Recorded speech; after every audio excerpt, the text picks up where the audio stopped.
Un extenso artículo del periodista estadounidense John Lee Anderson al presidente Daniel Noboa hace revelaciones sobre el mandatario y sus ideas para combatir el crimen organizado y el narcotráfico.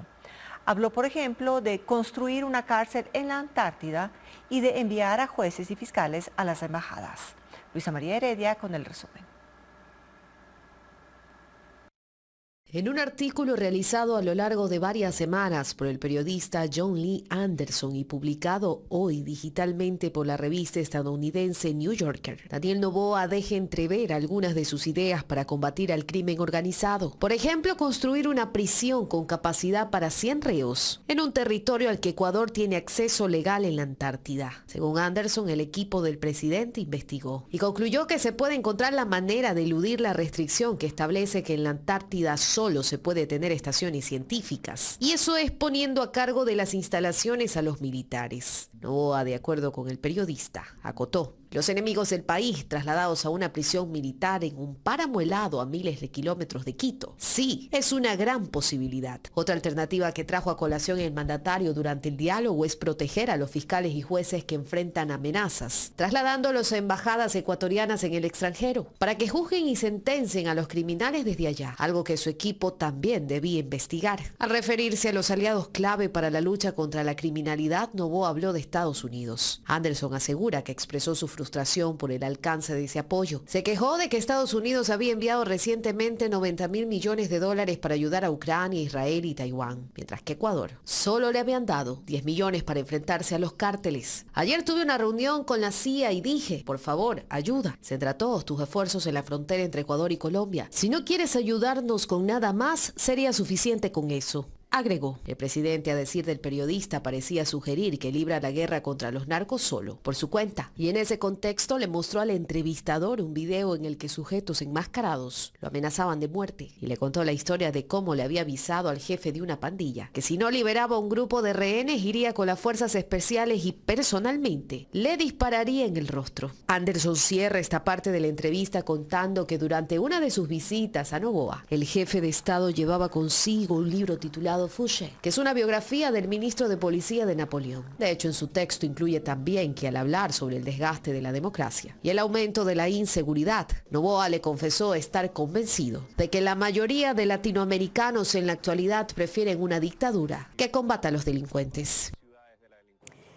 En esa entrevista para The New Yorker, el presidente Daniel Noboa reveló que se descubrió un supuesto plan para matarlo. Según el mandatario, una docena de sicarios fueron interceptados en la frontera con Colombia durante un enfrentamiento armado. Paul Romero con ese informe. El presidente Daniel Noboa denunció un supuesto plan para matarle. Hizo la confesión al periodista John Lee Anderson de la revista estadounidense The New Yorker, que publicó este lunes un extenso reportaje titulado «La arriesgada guerra de Ecuador contra los narcos». La nota inicia con el encuentro del periodista en el despacho del Palacio de Carondelet, cuando a la primera pregunta Noboa respondió que estaba sobreviviendo.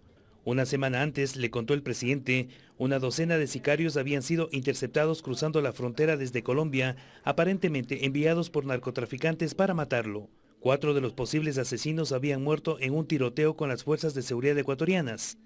El resto estaba detenido, pero presumiblemente había otros por ahí.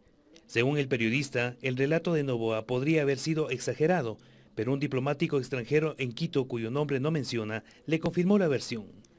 En la publicación no se precisa el día del enfrentamiento de la fuerza pública con los supuestos sicarios. El gobierno maneja esta información con reserva. El Ministerio de Defensa y las Fuerzas Armadas, responsables de la seguridad del mandatario, no respondieron las inquietudes de Televistazo. No vamos a emitir declaraciones sobre comentarios emitidos por un medio de comunicación del cual no conocemos su veracidad. Esa fue la respuesta de la Dirección de Comunicación del Ministerio de Defensa, que sugirió que las preguntas sean remitidas al Centro de Inteligencia Estratégica. La Fiscalía tampoco respondió si existe una denuncia de magnicidio o investigación abierta sobre este caso, en donde, según el mandatario, 8 implicados están detenidos. El pasado 8 de marzo, durante un evento de cooperación internacional contra el crimen organizado, el presidente dijo, sin dar detalles, que recibe amenazas a diario, similares a las que encara la fiscal Diana Salazar. Comparamos amenazas. Dice, bueno, ¿y qué ¿Cómo te fue hoy? Uy, hoy di que me iban a poner un coche bomba. Ay, chuta, qué pena. ¿Y a ti? Bueno, hoy vinieron unos militares, cruzaron la frontera por el norte y me querían matar. Ay, chuta, qué pena. Bueno, hablemos mañana a ver cómo nos va.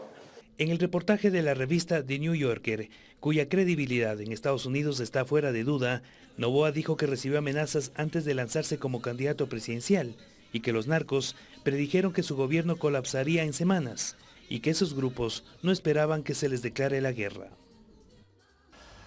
El presidente Noboa también compartió con The New Yorker su impresión sobre otros jefes de Estado de la región.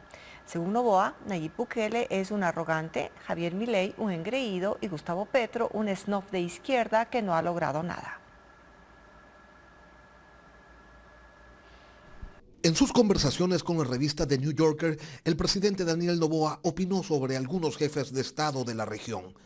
Cuando le preguntaron con qué líder latinoamericano se sentía más alineado, respondió que con el brasileño Lula da Silva, a quien conoció hace 15 años en una cumbre de líderes empresariales, de padres e hijos, organizada por el magnate mexicano Carlos Slim.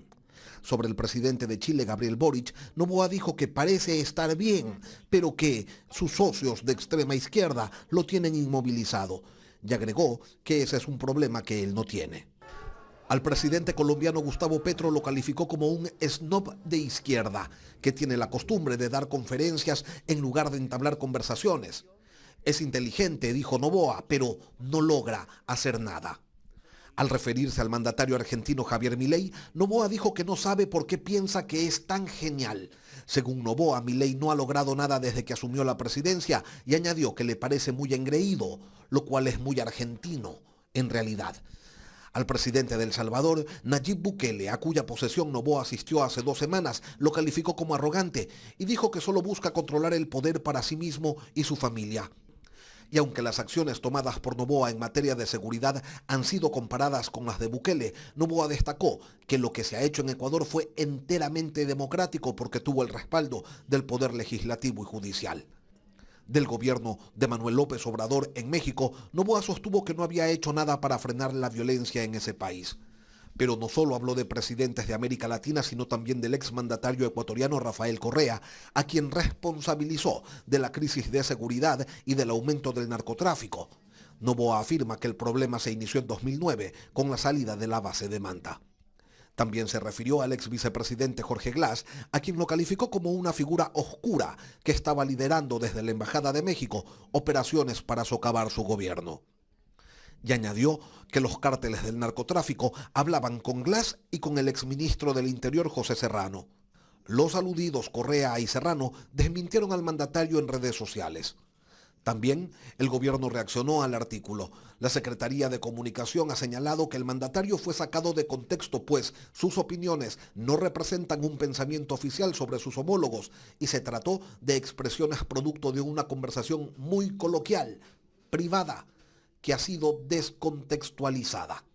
El artículo de The New Yorker se encuentra ya publicado en la página web, pero se incluirá en la edición física de la revista que circulará el próximo 24 de junio, bajo el título La mano dura.